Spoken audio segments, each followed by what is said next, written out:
varias cosas, ¿no? Que quienes salieron a votar están mal, cayendo en el juego del presidente, que la consulta no es vinculante, que la pregunta no está bien planteada y un montón de ofensas hacia las y los ciudadanos que salieron a votar. ¿No han pensado las y los diputados de oposición en presentar ellos y ellas mismas las denuncias contra expresidentes y dejen que el propio gobierno de Andrés Manuel por sí solo las desestime? Y que el PAN mismo denuncie a Felipe Calderón, aunque jurídicamente no tenga responsabilidad, porque estamos hablando de que el juicio es ante el Tribunal Popular, no ante los órganos jurisdiccionales, ante el pueblo de México. Y que el PRI haga lo propio con el presidente Calderón, con el presidente Peña Nieto, con Zedillo, con Carlos Salinas de Gortari, aunque los delitos ya hayan prescrito, eso no importa. Es que, otra vez, eso no importa el plano jurídico, importa la percepción de la ciudadanía. Con la ley se va a presentar, ¿no? Cuando se presente, va a ser altamente probable que se apruebe, ya sea que venga de Monreal o ya sea que sea una iniciativa preferente. Si se aprueba, muy probablemente se van a destinar recursos para el que el INE haga la consulta, ¿no? Y si se ejecuta esa ley, si se le da entrada, cabida, pues muy seguramente no se va a hacer la revocación del mandato del presidente Andrés Manuel. ¿Y qué podría hacer el PAN para evitar que el PRI se le vaya del lado de Morena? A lo mejor empezar a plantearse desde ahorita un probable gobierno de coalición. Desde ahorita ir trazando los ejes que regirían ese gobierno de coalición por un candidato o candidato abanderado por el PAN, por secretarías de Estado encabezadas por el PRI. ¿No? A lo mejor la propia Secretaría de Gobernación, encabezada por el propio Alejandro Moreno.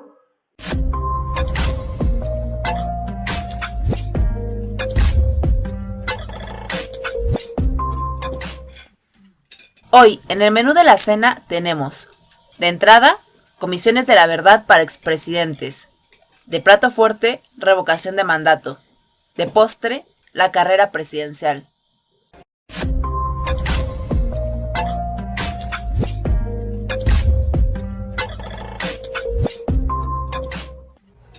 Este no es un podcast de opinión política.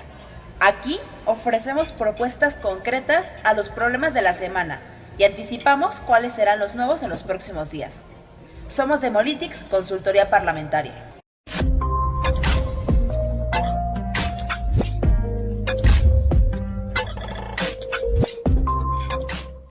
Bienvenidas y bienvenidos a Senadores, el podcast de Demolitics Investigación Estratégica. Somos una firma de consultoría parlamentaria.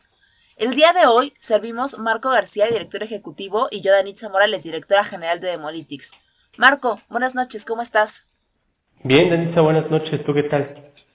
Muy bien, muchas gracias, con mucho gusto en saludarte, a ti y a nuestra audiencia. ¿Qué te parece si empezamos con el primer tema? Y es que este fin de semana fue la consulta popular, una consulta que tuvo una participación de un poco más del 7% del padrón electoral. Ya sabemos que para que sea vinculante necesita de al menos el 40% de los votos de la lista, cosa que pues evidentemente no se logró, pero los que votaron, los que sí fueron a votar ese 7%, hicieron que ganara el sí. Esto, Marco, en términos políticos y en términos jurídicos tiene repercusiones. ¿Cuáles son? Sí, primero las jurídicas, es que como no se alcanzó el 40% de participación ciudadana que era la requerida para hacer un ejercicio vinculante, pues no adquiere ese carácter vinculatorio, al menos en lo jurídico. Pero en el ámbito de lo político, sí despliega consecuencias. ¿Y cuáles son esas consecuencias políticas? Bueno, de entrada, días antes de que se efectuara la consulta popular, Morena en la Cámara de Diputados, abanderados por Ignacio Mier, pero también apoyados por Mario Delgado, anunciaron que iban a crear comisiones de la verdad para enjuiciar a los expresidentes. Esto es, independientemente del resultado de la consulta, sí se iban a empezar procesos de esclarecimiento de las decisiones políticas tomadas por los actores en años pasados, ¿no? Eso por un lado. Y por el otro, el lunes lo afirmó el presidente López Obrador en su mañanera, que todavía estaba abierta la puerta para enjuiciar a los expresidentes. El martes lo ratificó y todavía hoy mismo, miércoles en la mañana, reiteró que siempre existe la ventana de oportunidad para que se enjuicie a los expresidentes. Entonces, creo que esto, Danitza, simplemente nos marca lo que hemos venido advirtiendo en Senadores desde hace más de 2 episodios, y es que los juicios a expresidentes nunca estuvieron destinados a llevarse a cabo ante autoridades jurisdiccionales, sino ante el llamado Tribunal Popular, ¿no? Y es que justamente aquí quien va a jugar una pieza clave es el Tribunal Popular. Y ahora, si vemos la contraposición, el tema del bloque de oposición en México, pues podemos concluir que cayó en el discurso polarizante diciendo que varias cosas, ¿no? Que quienes salieron a votar están mal, cayendo en el juego del presidente, que la consulta no es vinculante, que la pregunta no está bien planteada y un montón de ofensas hacia las y los ciudadanos que salieron a votar. Y entonces, más allá del enganche que tuvieron con el tema de la legalidad, van a seguir perdiendo la batalla en el terreno de la legitimidad, porque legal no es, ¿no? Pero ahora, ¿cómo van a darle la vuelta justamente para ganar a esas personas que no están de acuerdo con la consulta popular, que fueron ese 93% más o menos que no salió a votar, ¿no? Realmente lo que tenemos que preguntarnos es si fracasó la consulta del día domingo o si tuvo el resultado que el presidente estaba esperando. Lo que sí es un hecho, Marco, es que la oposición ofendió a la ciudadanía que creyó en este ejercicio de participación ciudadana y que bueno, hay que celebrar que sí se realizan, porque es al menos el primero que sucedió en el país y Andrés Manuel ha sido su bandera, ¿no? Por todos estos años, ningún presidente había hecho una consulta popular. Esta es la primera, pero pues lamentablemente está cayendo en un juego político, no en un juego de explotar estos mecanismos de participación ciudadana que se han ido incorporando en estos últimos años, ¿no, Marco? Totalmente, y es que, como bien dices, cayeron en la trampa. Y respondiendo a tu pregunta de si fracasó la consulta el domingo, pues no, yo creo que el presidente obtuvo lo que buscaba. Y es que no olvidemos que la clase media, de acuerdo con los resultados de la jornada del 6 de junio, ya dejó de apoyar en su gran mayoría al presidente López Obrador. Él lo sabe y no le importa, porque en términos cuantitativos no son los votos suficientes como para poderle hacer demasiado ruido de cara a las elecciones de los próximos 3 años. Lo que sí le importa en este momento es ese grueso de votantes que no están en la clase media y a los que tendría que buscar acercarse la oposición, pero con acciones como la que estuvo llevando a cabo desde expresidentes, exsecretarios de Estado, diputados, senadores del PAN, del PRI, del PRD, donde ofendía a la ciudadanía que creía en este ejercicio, lo único que están haciendo es cohesionar más al grueso de votantes de López Obrador. Lo que se pretendía con este ejercicio, es cierto, no era enjuiciar a los expresidentes, eso nunca estuvo sobre la mesa. Entonces, si ya sabíamos eso, ¿por qué el bloque opositor cayó en este juego? ¿Por qué no pensar a lo mejor más estratégicamente y entender que desde ahorita tienes que estar empezando a pensar en la elección de 2024? Quien no lo crea se está autoengañando y entonces tú no puedes ofender hoy a la ciudadanía a la cual le vas a ir a pedir el voto dentro de 3 años. Eso es hasta antinatural. Entonces, habría que buscar formas a lo mejor de comunicar a la gente que este no es el ejercicio que se pretendía, pero sin ofenderlos, ¿no? Totalmente, y es que creo que me gustaría dejar un tema sobre la mesa, Marco, y es un poco arriesgado, a lo mejor un poco osado, pero ¿no han pensado las y los diputados de oposición en presentar ellos y ellas mismas las denuncias contra expresidentes y dejen que el propio gobierno de Andrés Manuel por sí solo las desestime? Es un punto valioso, porque ya hemos venido diciendo durante todos estos episodios, a ver, la batalla nunca iba a ser jurídica, no se iba a disputar en ese plano. Entonces, si la oposición misma, vamos a suponer, el PAN se monta en este discurso de decir, a ver, nosotros mismos vamos a denunciar al presidente Felipe Calderón por las razones que ha señalado el presidente López Obrador, utilizando únicamente sus propios dichos, no tiene que recolectar evidencia.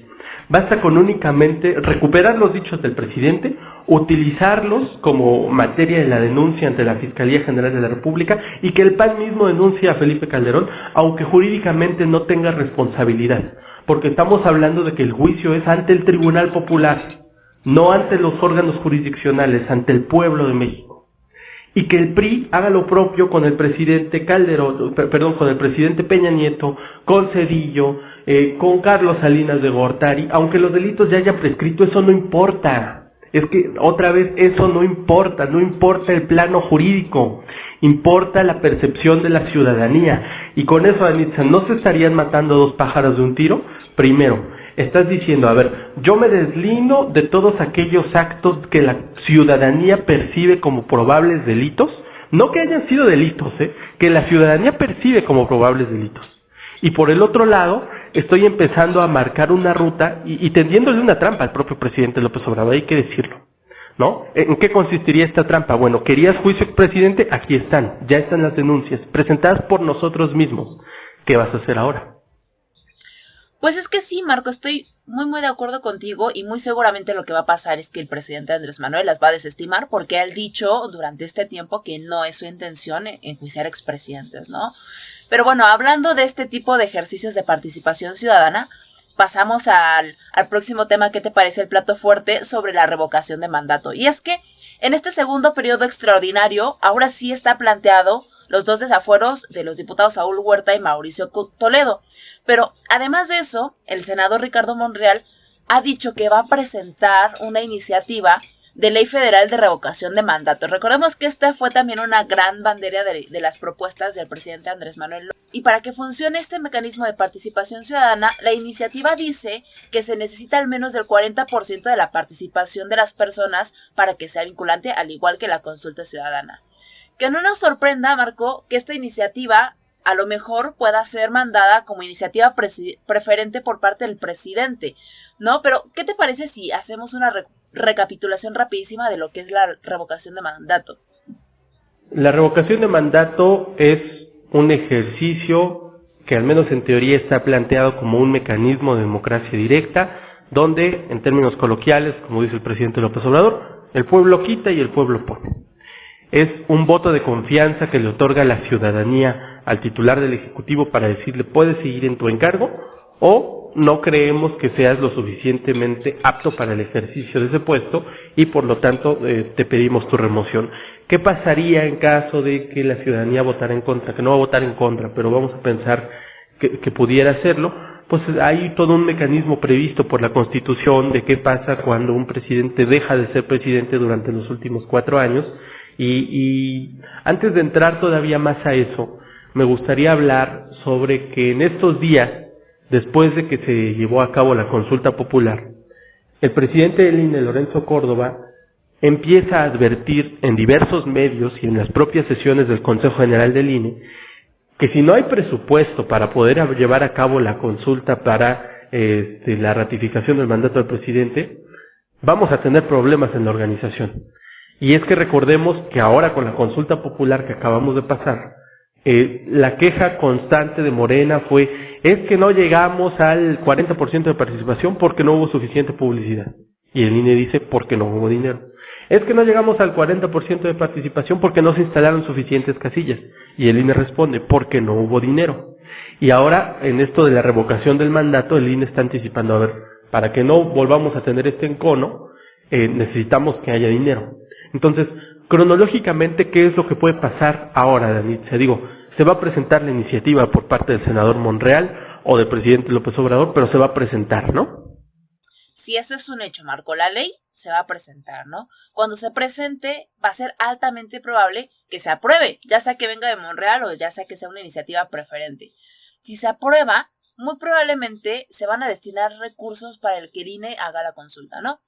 Y si se ejecuta esa ley, si se le da entrada, cabida, pues muy seguramente no se va a hacer la revocación del mandato del presidente Andrés Manuel, pero eso sí, va a sentar un precedente para que se pueda accionar después, en sexenios posteriores. Y es que, en teoría, Marco, la revocación de mandato y la consulta popular, ambas están planteadas muy bien. Son mecanismos de participación directa, de participación ciudadana, que se han ganado a partir de los años 2000 para permitir que la ciudadanía también esté involucrada en la toma de decisiones y no solamente termine su participación el día en el que vota, elige a quienes le van a representar, sino que también durante el gobierno, también durante ese periodo que están en el encargo las personas que elegimos, pues podamos participar activamente. Ese es como como la idea natural de lo que son los instrumentos de participación ciudadana. Pero creo que prácticamente en la práctica lo que está sucediendo tanto con revocación de mandato como con la consulta popular es que se están corrompiendo, ¿no? Primero el tema de la consulta por la intromisión que tuvo la Corte al realizar la palabra y que se volvió además un tema político, y pues muy seguramente la parte de la revocación del mandato va a ser otro tema político en donde Andrés Manuel López Obrador diga: oigan, me voy a quedar en el poder pues porque la ciudadanía exige que yo me quede en el poder, y entonces legitimar sus acciones, legitimar su mandato, y pues veremos lo que viene después, ¿no? Con el tema de las reelecciones en los congresos y en los presidentes municipales, pero pues a ver si después no se viene una revocación de mandato y una ampliación de mandato a nivel federal, ¿no? Y es que, aprovechando que ya estamos hablando de esta iniciativa del senador Ricardo Monreal, ¿qué te parece si pasamos al tercer y último tema sobre la carrera presidencial? Y es que en múltiples ocasiones el senador Ricardo Monreal ha dicho que quiere ser presidente de la República, ¿no? Y en un principio, cuando empezó el sexenio del presidente Andrés Manuel, comenzó a marcar su distancia con el presidente, ¿no? Y cada uno corría en carreras diferentes, pero pues que no nos sorprenda o que no nos agarre desprevenidos, que después haga el senador Ricardo Monreal una especie de modificación tal como lo hizo Claudia Sheinbaum, ¿no? De en un principio separarse de las líneas del presidente, pero después comenzar a hacer apoyo total al presidente, porque pues lo que busca es ser un presidenciable en el 2024, ¿no? Y es que sí, la relación del senador Monreal con el presidente López Obrador ha sido un poco de estira y afloja. O por un lado presento iniciativas que no son del agrado del presidente López Obrador, como el tema de la regulación de los bancos, de que estaban cobrando tasas muy altas para el tema de los créditos y préstamos, etcétera. El presidente López Obrador dice no y se acabó el tema. Y ahí se nota una distancia. Pero después el presidente manda una terna a una persona para presidir la Comisión Nacional de Derechos Humanos, y al final queda gracias a las gestiones del senador Ricardo Monreal. Entonces este tira y afloja va a seguir. O sea, a lo mejor podemos intuir lo que tú dices perfectamente, ¿no? Claudia Sheinbaum, ¿qué hizo cuando quiso la presidencia? Acercarse a López Obrador. ¿Y qué está haciendo ahora Ricardo Monreal con esta iniciativa? Pues acercarse. Y del otro lado, en la Cámara de Diputados, ¿qué es lo que está sucediendo? Primero, recordemos que hay un diputado electo, que es Alejandro Moreno, presidente del PRI, que tiene intenciones de ser presidente de la República. Va a competir por la presidencia de México desde la Cámara de Diputados, y el encono que va a haber ahí en el bloque opositor, a lo mejor no ahorita, sino el próximo año o dentro de 2, va a ser que el PAN legítimamente puede reclamar que el candidato presidencial de un bloque opositor tendría que salir de las filas del PAN, porque ellos tienen la mayoría, y el PRI no. Pero Alejandro Moreno lo va a permitir, Anitza. Pues muy seguramente no, porque él ha expresado en múltiples ocasiones que quiere ser presidente de México, ¿no? Y también ha articulado estos bloques. Recordemos las peleas que han habido dentro del mismo partido, el PRI nacional. Entonces, muy seguramente no se va a dejar, ¿no? Y hemos visto un comportamiento reiterativo, como lo decíamos en el episodio pasado, de una especie de unión, alianza entre el PRI y Morena. Va a ser interesante ver cómo es que va a actuar el PRI en la Cámara de Senadores, en la Cámara de Diputados, particularmente en la Cámara de Diputados con Alito, y podemos posteriormente predecir de qué forma van a estar actuando PRI y Morena en las próximas elecciones, ¿no? A lo mejor en una de esas hacen una alianza, la alianza que no quiere Andrés Manuel y que incluso criticó a la Alianza por México, va por México, pero pues no lo sabemos, ¿no? En la práctica, en la práctica pues pueden haber un montón de cosas, porque incluso recordemos que gran parte de las iniciativas del presidente fueron apoyadas por el PRI, ¿no? Y esa es una posibilidad. ¿Y qué podría hacer el PAN para evitar que el PRI se le vaya del lado de Morena? A lo mejor empezar a plantearse desde ahorita un probable gobierno de coalición. Ya pensaron en esa posibilidad en las elecciones de 2018, cuando Ricardo Anaya era su candidato a la presidencia, ¿no? Incluso hasta tenían ahí por algunos documentos que hablaban de este gobierno de coalición. ¿Por qué no pensar desde ahorita ir trazando los ejes que regirían ese gobierno de coalición?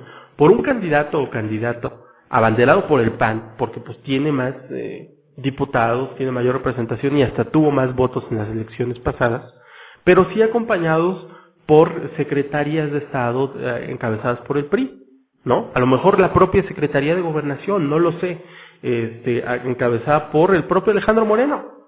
Pensar en ese tipo de posibilidades para que no se te vaya fragmentando este bloque que sí va a ser necesario mantener de cara a las próximas elecciones, porque Morena ya demostró que tuvo suficiente para retener la Cámara de Diputados en estas elecciones del 6 de junio.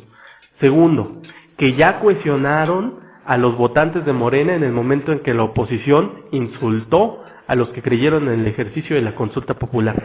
Tercero, que en la revocación de mandato del presidente López Obrador va a salir a participar más gente y ahí sí se va a ver más o menos cómo están las aguas, ¿no? Aunque al final del día va a quedar de todos modos siendo presidente hasta el final de su sexenio. Y cuarto, que con todos estos antecedentes es indispensable mantener cohesionado el bloque de oposición. Pues ahí está, esa es una propuesta de un bloque de oposición macro enorme para alcanzar la presidencia en el 2024. Marco, un gusto saludarte. Este fue el Menú de Senadores, el podcast de Molitix Investigación Estratégica, Consultoría Parlamentaria. El día de hoy cenamos Marco García, director ejecutivo, y yo, Danitza Morales, directora general. Espero que les haya gustado el menú y nos vemos en la próxima cena.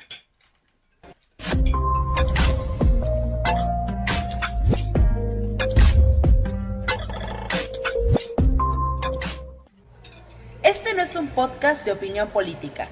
Aquí ofrecemos propuestas concretas a los problemas de la semana y anticipamos cuáles serán los nuevos en los próximos días. Somos de Molitix, Consultoría Parlamentaria.